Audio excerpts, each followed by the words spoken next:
ওনারা প্রতারণা কোন জিনিসটাকে বলতেছেন এইটা শুনেন। আর যদি হয় তাহলে জামাতের 4টে বাদ দিছে যে জামাতের সঙ্গে প্রতারণা করে নাই। কি প্রতারণা করেছে এখানে দেখেন তো দেখি। জুলাই চার্টার পড়ে নাই আমার ধারণা। জুলাই চার্টারে কি ছিল আর অর্ডারের মধ্যে এটা নাই, এটা একটা লাইন দেখাক, এরপরে বলুক যে এটা হলো প্রতারণা। জুলাই চার্টারটা 5 বার আরও কয়েকজন বিশেষজ্ঞ নিয়ে পড়া দরকার। পড়ে যে 2টা প্রস্তাব দিয়েছে ঐকমত্য কমিশন, এই 2টার সঙ্গে তুলনা করা দরকার। তুলনা করে তারপরে বের করা দরকার কোন লাইনটা প্রতারণা, এটা বের করা দরকার। যদি বের করতে না পারে তাহলে কেন এই কথা বললো তারও একটা ব্যাখ্যা দেওয়া দরকার।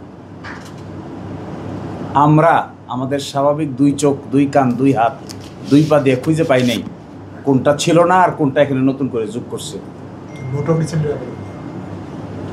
তাহলে প্রশ্নটা কি দাঁড়াচ্ছে? ওনারা প্রতারণা কোন জিনিসটাকে বলতেছেন এইটা শুনেন। ওনারা প্রতারণা বলতেছেন যে 47টার ভিতরে 15টাতে ডিসেন্টিং দিয়েছেন, জামাত ইসলামী 4টাতে ডিসেন্টিং দিয়েছে, এনসিপি 1টাতে ডিসেন্টিং দিয়েছে। ওনারা বলছেন এই ডিসেন্টিং কথাটা তফসিলে উল্লেখ ছিল না, উল্লেখ নাই কেন, এটাই প্রতারণা। এই হলো ওনাদের আর্গুমেন্ট। আমি যদি ওনাদের পক্ষ হয়ে গিয়া আলোচনা করি, ধরলাম আমি ওনাদের পক্ষে, নিলাম জুলাই চার্টার হাতে, আবার নিলাম হলো যে অর্ডারটা প্রপোজ করেছে এটাও হাতে। অর্ডারটা 2টা প্রপোজ করেছে, অপশন 1 অপশন 2। অপশন 1 অপশন 2 2টা হাতে নিলে আর ওনারা যেটাকে প্রতারণা বলতেছেন এটাকে হাতে নিলে কি দেখা যায়, কোনটাকে প্রতারণা বলতেছে? ওনারা যে কথাটা বলছেন যে এইটা ডিসেন্টিং হবে, এই পার্টটুকুকে উল্লেখ করা হয় না তফসিলে, এর নাম হইল প্রতারণা দিয়েছেন। তা যদি হয় তাহলে জামাতের 4টে বাদ দিছে যে জামাতের সঙ্গে প্রতারণা করে নাই। তা যদি হয় এনসিপি ডিসেন্টিং বাদ দিছে যে এনসিপির সঙ্গে প্রতারণা হয় নাই। তাহলে এই প্রতারণাটা কি? প্রতারণাটা কোনো প্রতারণা না, এটা নিজের পছন্দ হচ্ছে না তাই একটা বকা দিয়েছে, কোনো প্রতারণা না। ওনারা পলিসি ঠিক করেছেন যে ডিসেন্টিং ছাড়া সব দলেরই, জামাতও ডিসেন্টিং দিয়েছে, এনসিপি ডিসেন্টিং দিয়েছে, কোনো দলের ডিসেন্টিংয়ে এখানে উল্লেখ নাই। এর মানে কি? প্রতারণা হলো এটা?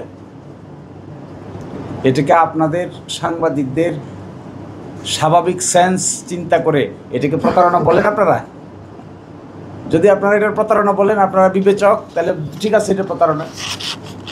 আর যদি আপনারা প্রতারণা না বলেন তাহলে হঠাৎ করে প্রতারণা বললেই প্রতারণা হয়ে গেল। আমার কাছে তো প্রতারণা মনে হয় না, আমি তো প্রতারিত হয়েছি মনে করি না। আই আর্গুড, আমরা আর্গি করেছি ঐকমত্য কমিশনে, আমাদের আর্গুমেন্টের পার্টটুকু, ডিসেন্টিংয়ের পার্টটুকু তফসিলে নাই। আমার কাছে মনে হয়েছে তারা একটা সিদ্ধান্ত নিয়েছে ডিসেন্টিং ছাড়া গণভোটে পাঠাবে, এটা একটা পলিসি ম্যাটার। এখানে প্রতারণার কী হলো? So this is a wrong conception. তাহলে এরকম করছেন কেন ওনারা? আমার ধারণা করছেন আমিত্ব দেখাচ্ছে।